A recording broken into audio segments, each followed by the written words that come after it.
Hello, everyone, and welcome to another installment of Dubs, the Angry Black Conservative. This is Dubs, and I'm going to be talking to you today about the statues.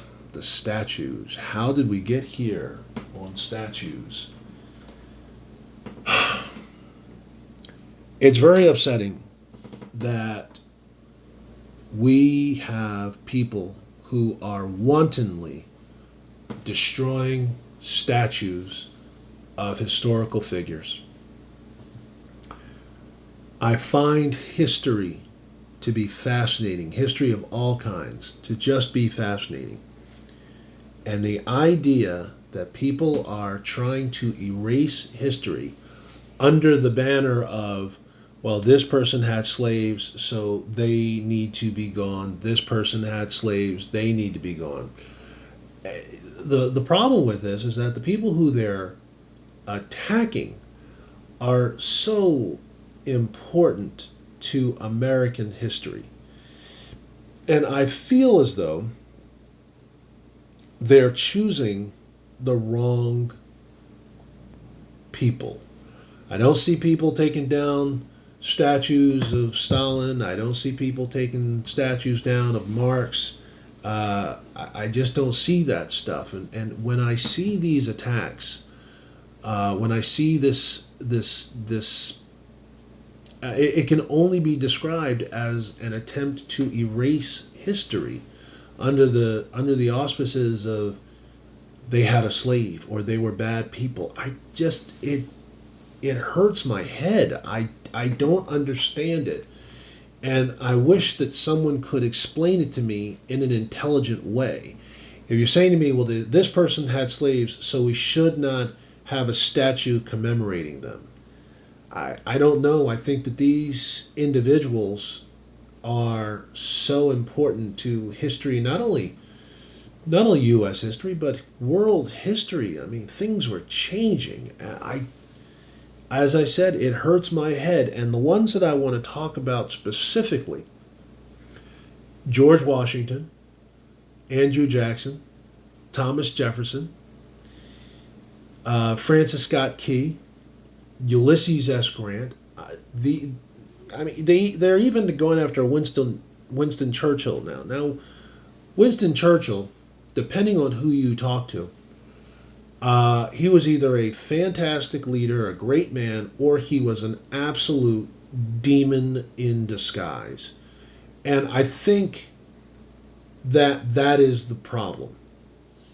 Because there's a big thing now where people are using the word nuance. Everyone is nuanced, and there's a nuance, and we've got to take into consideration the nuance. And I believe in that. And I think a more simple way of saying it is that people are complex. People have many sides. No one is perfect. Everyone has got a good side. Everyone's got a bad side. I could argue with you that even Jesus had a bad day.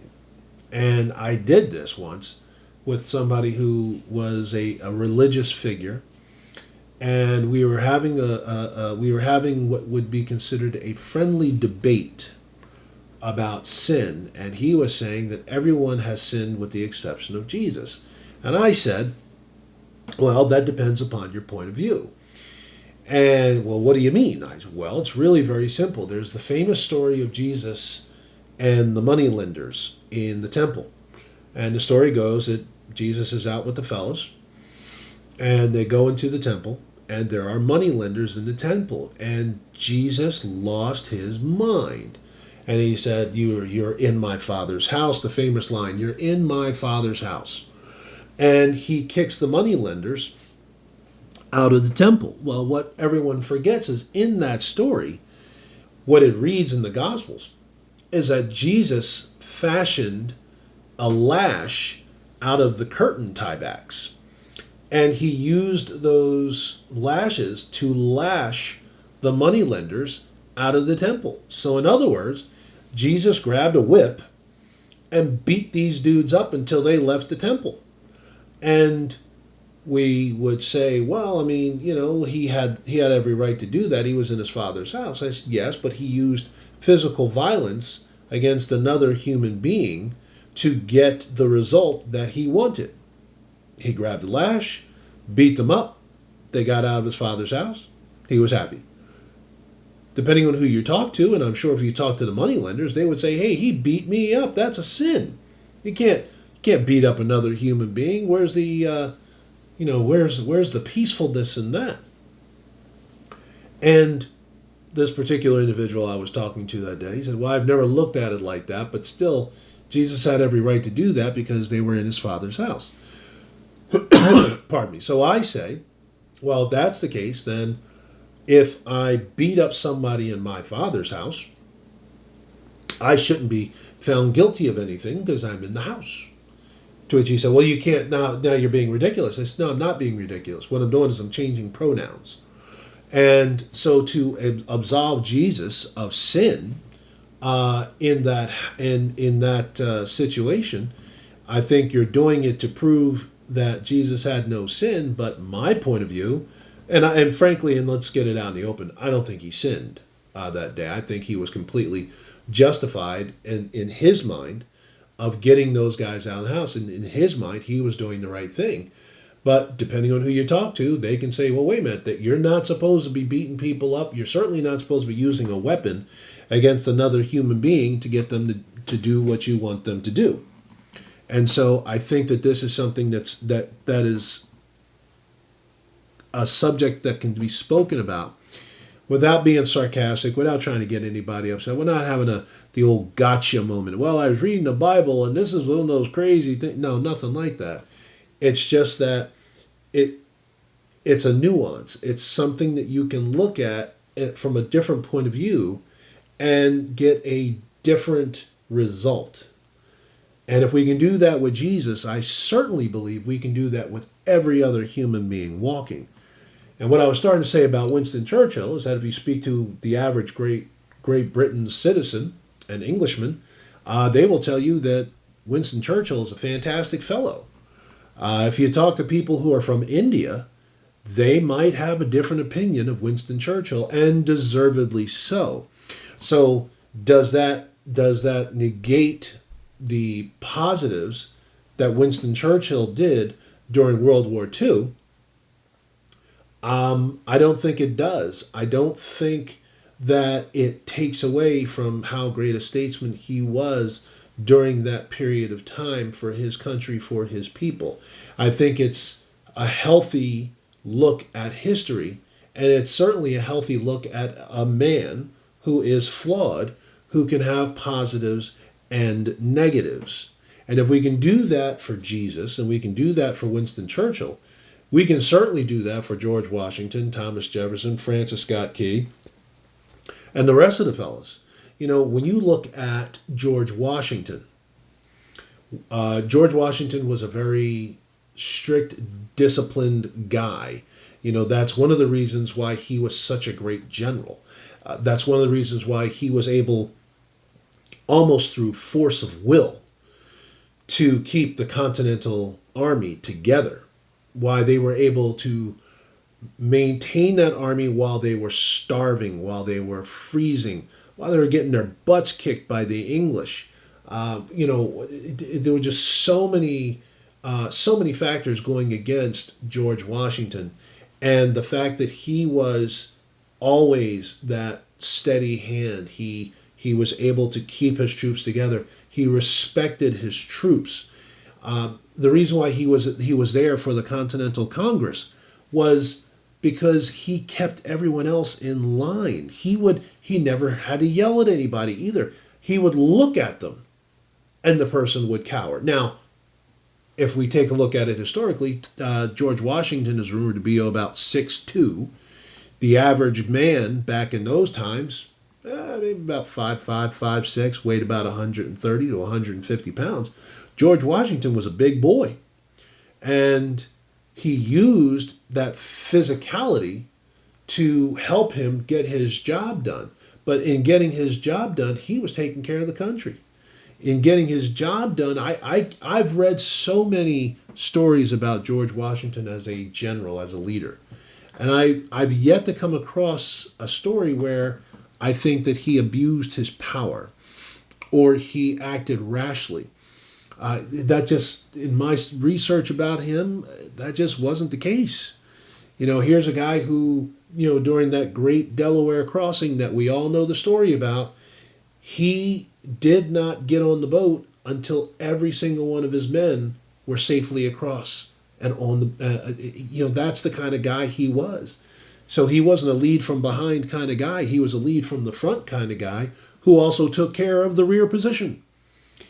So I got no problems with that.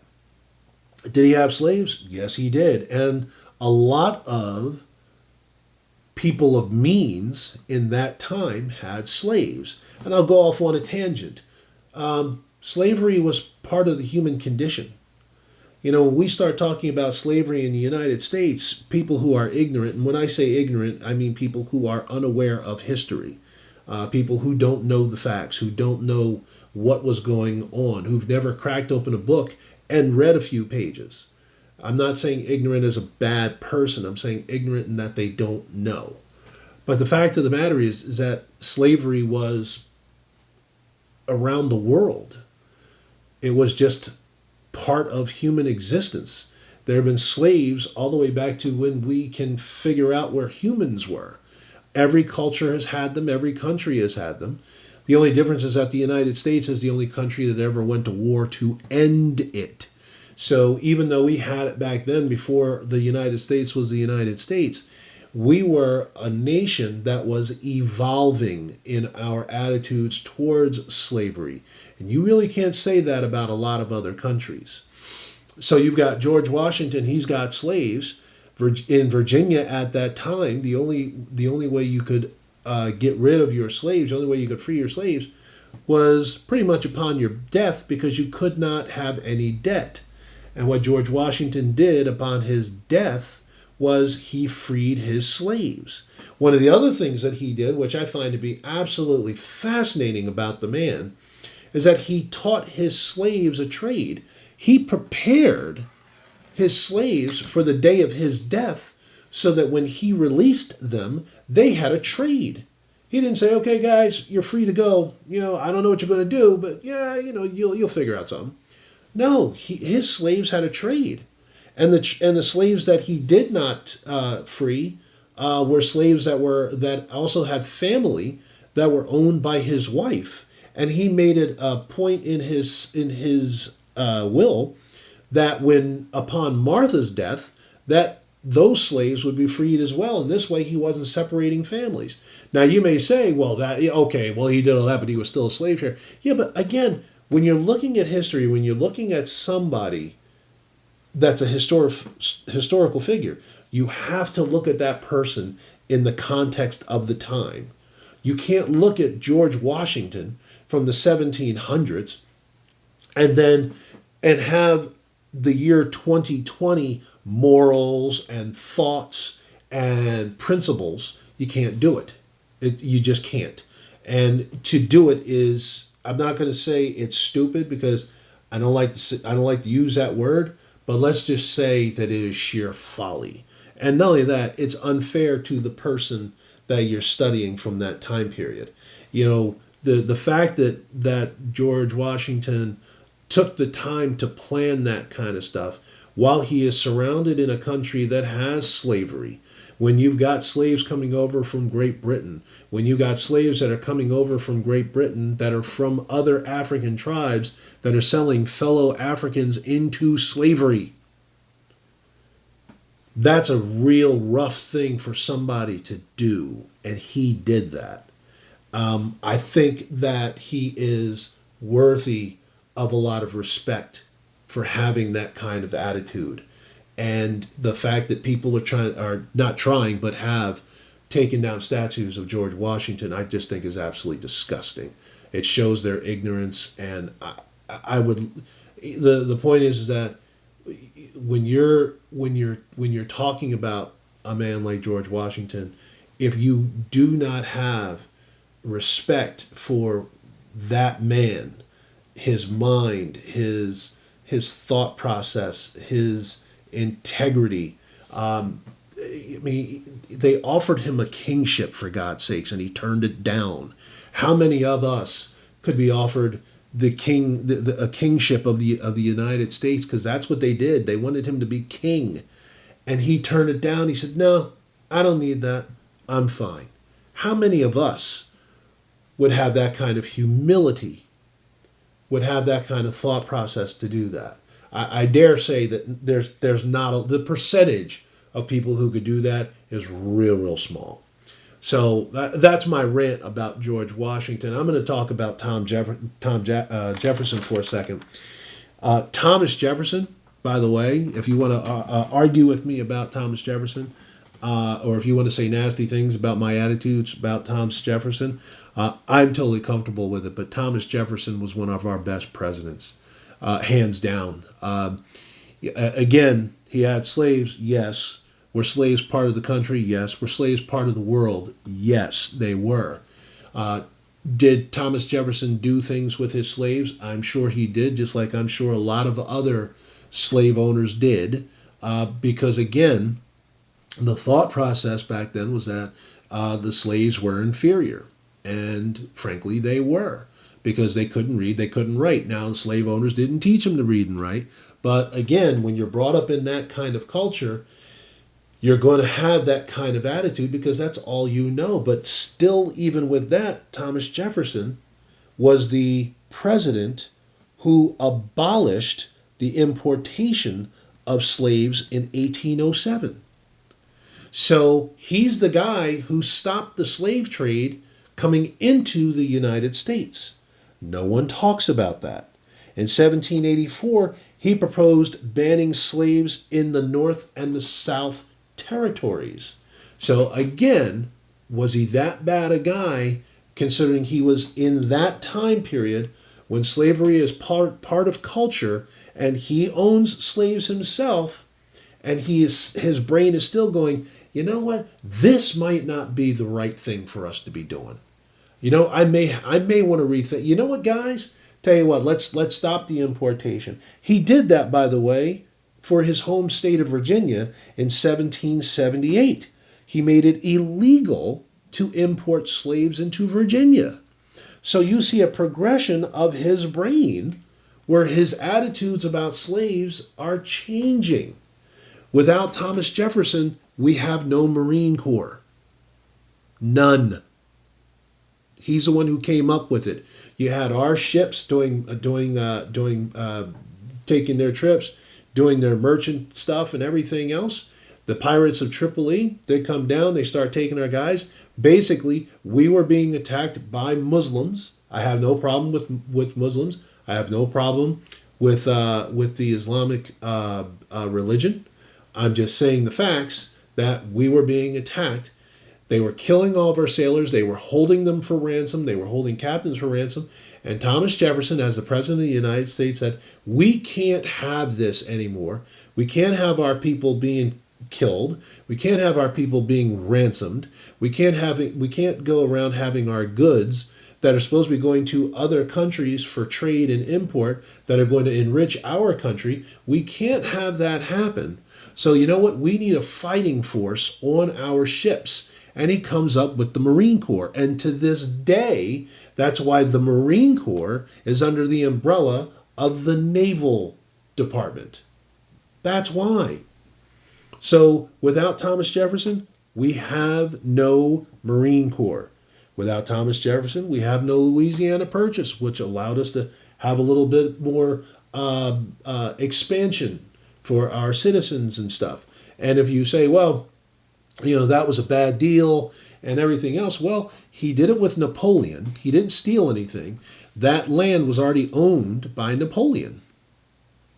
So he comes out and he says, hey, listen, let's do this. Let's make a deal. I'll buy it from you. He bought it. Boom. So these are things that Thomas Jefferson did, and yet we're tearing down statues of Thomas Jefferson, the guy who wrote the Declaration of Independence. So you say, well, yeah, but he said these truths self-evident, all men are created equal. He was full of crap because he had slaves. Again, look at Thomas Jefferson in the context of the time. And this is a guy who I've already said he had already gone and changed his attitudes about slaves as he became older, as he became more mature. Was he somebody who could have fit in 2020? Absolutely not. But for him to have been doing what he was doing in the time he was doing it is nothing short of extraordinary. The man is deserving of our respect. You may not like the fact that he had slaves, but that was part of the human condition in that time period. And you cannot just wipe that away. You've got Francis Scott Key. He had slaves, but he's responsible for writing the Star Spangled Banner. Again, the nuance. He owns slaves, cool, but does that take away what he saw at that bombardment of Fort McHenry? The answer is no. Now, am I a fan of Francis Scott Key? Not really, no. But do I think that he is a figure in our history who needs to be researched, who needs to be learned about? The answer is unequivocally yes. Most certainly so. He's a guy who should be studied. Most definitely. And to rip down his statue and to start taking away the Star Spangled Banner, and it's just I don't get it. Again, it makes my head hurt. I don't know why we're talking about it. I'll talk about Andrew Jackson for a couple minutes. As a military guy, Andrew Jackson is top notch. As a president, I don't like him. I don't like him one bit. I think he's one of the worst presidents that we had.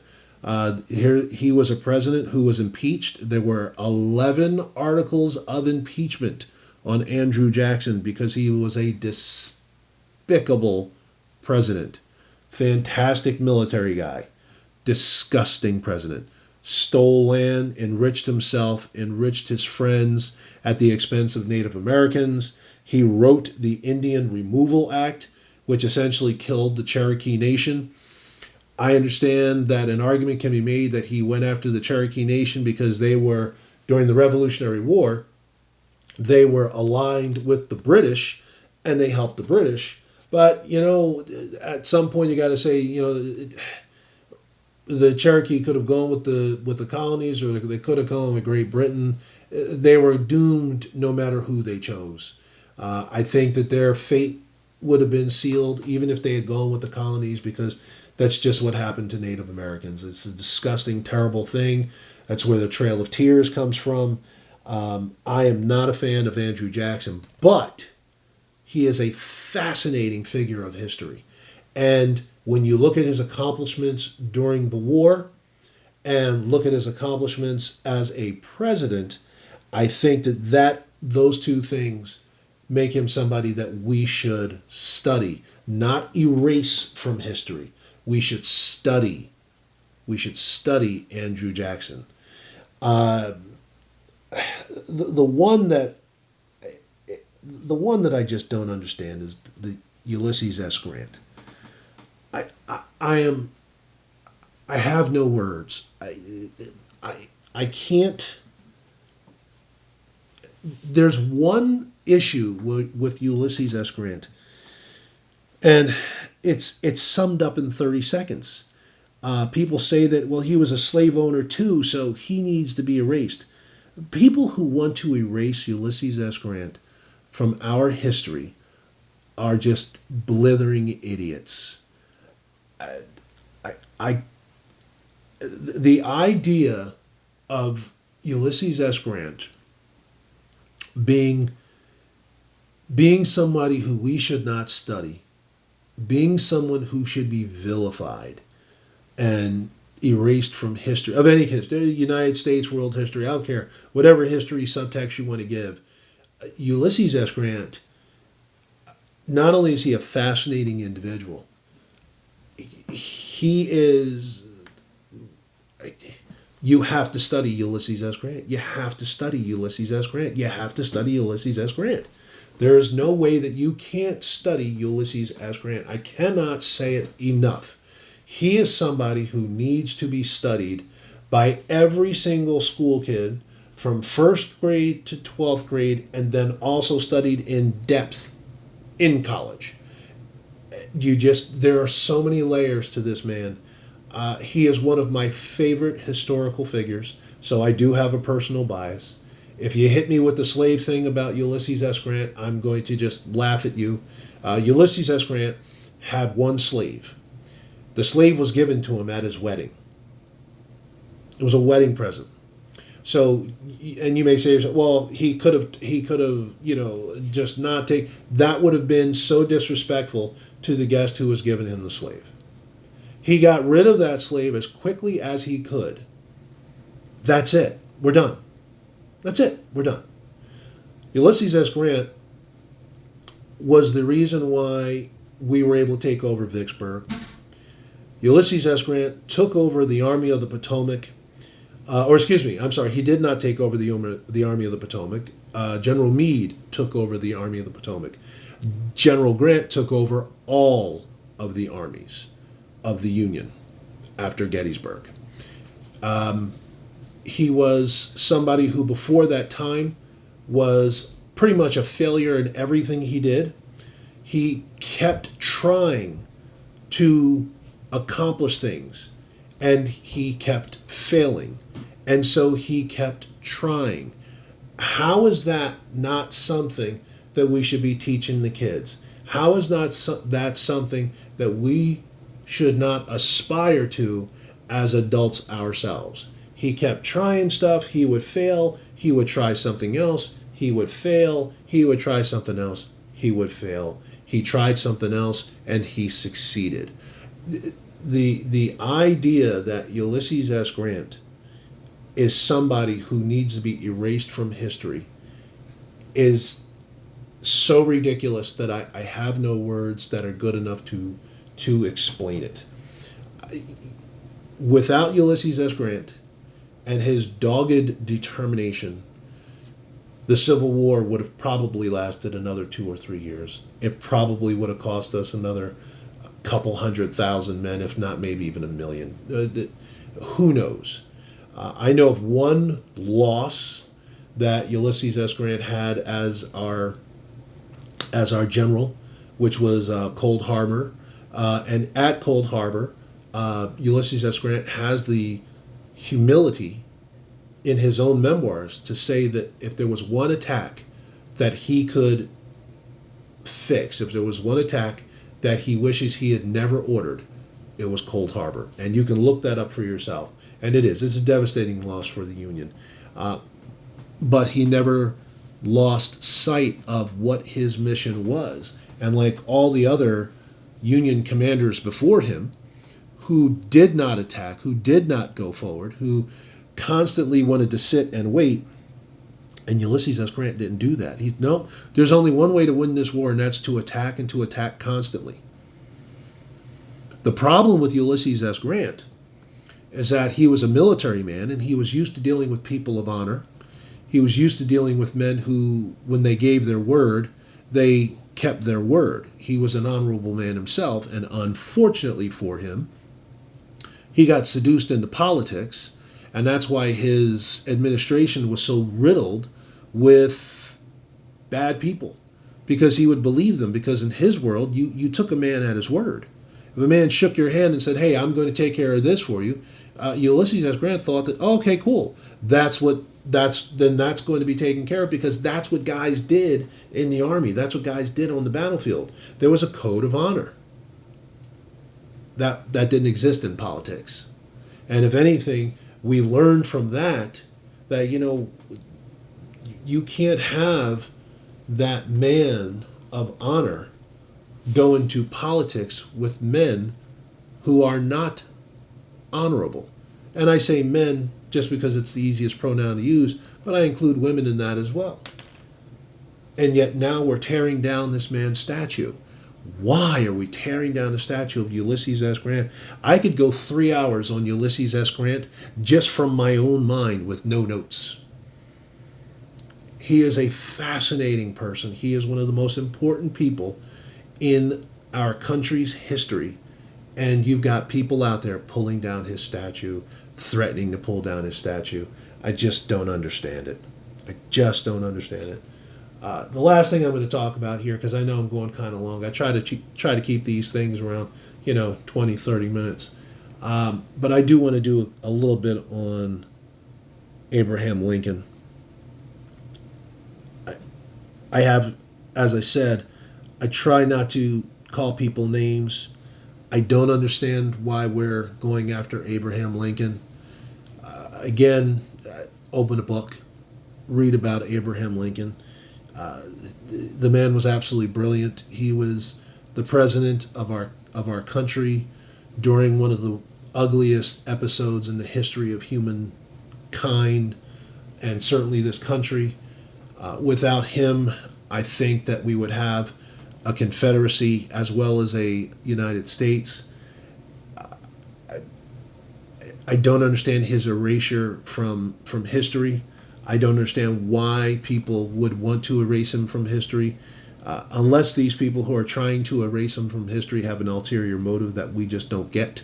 And I don't want to start talking about what I think their motives are, because I don't know. I'd certainly like to hazard a guess, so to speak, but I'm not going to do that. I'm trying to be a respectful individual here. But Abraham Lincoln is the president who put out the Emancipation Proclamation.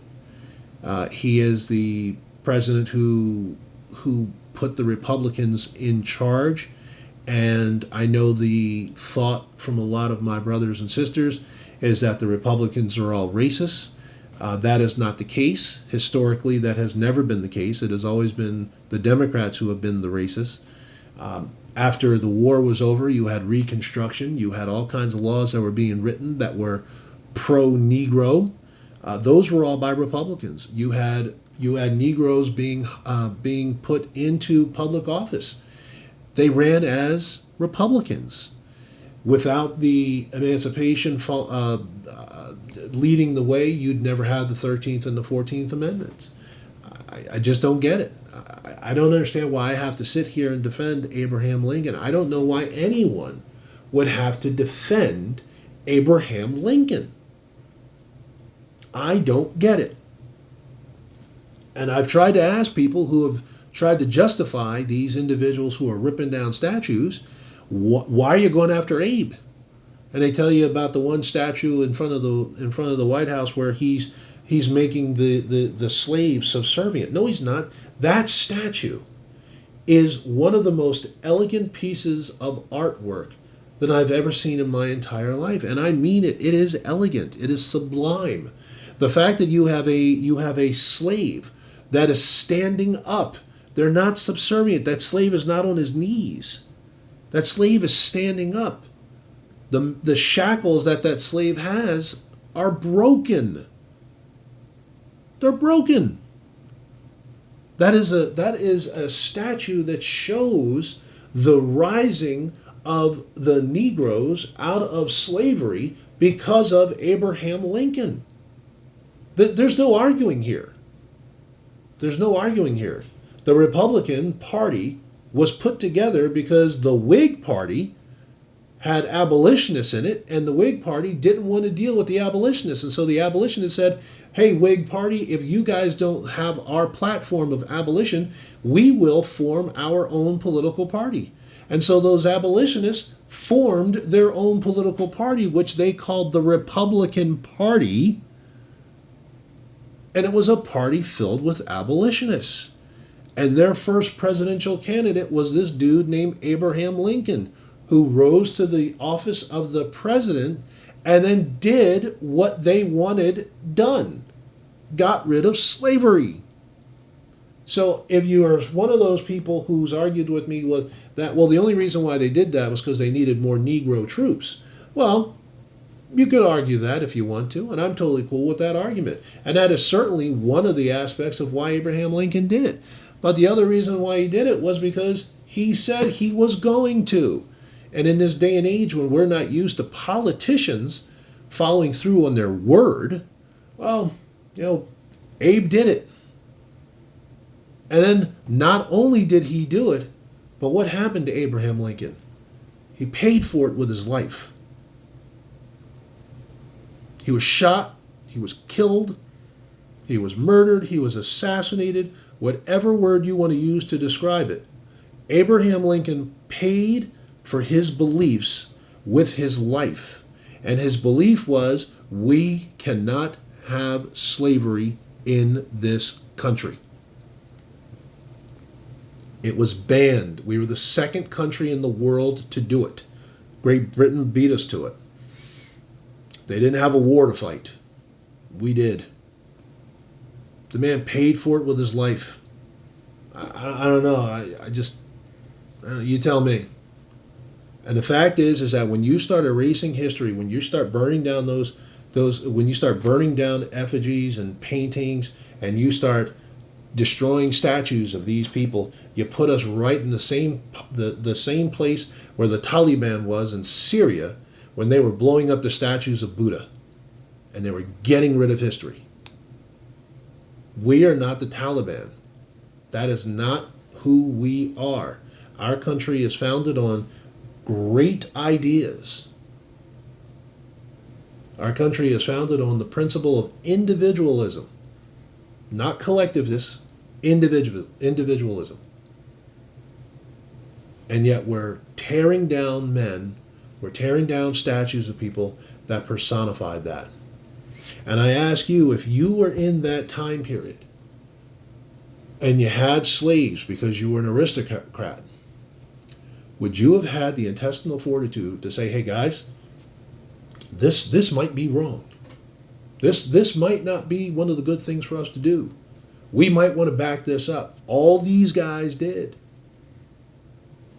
Your Abraham Lincolns, your George Washingtons, your Thomas Jeffersons. There's a reason why these guys as presidents are considered some of the best presidents we had. Tearing down their statues is wrong. Not only is it wrong, it's just an unintelligent thing to do. You don't erase history, you study history. We still study World War II, we still study Adolf Hitler. Why do we study Adolf Hitler? We don't study him because he was a great dude and we want to get to know him better. We study Adolf Hitler because he was a personification of evil. And we need to be reminded of that so that we never let something like that happen again. What's happening with these statues is disgraceful. As an American, I'm disgusted by it. And if one of those situations happens close to my home, I will be standing in front of that statue and I will do everything I can to prevent whatever group is trying to rip down that statue. All right, guys, that's it for me today. I hope you're well, and I hope your families are well, and I hope I've given you a little something to think about. If you got a comment to make, go ahead and make that comment. I'm more than happy to read it, and I do read the comments. And you guys have a great one now. Take care of yourselves.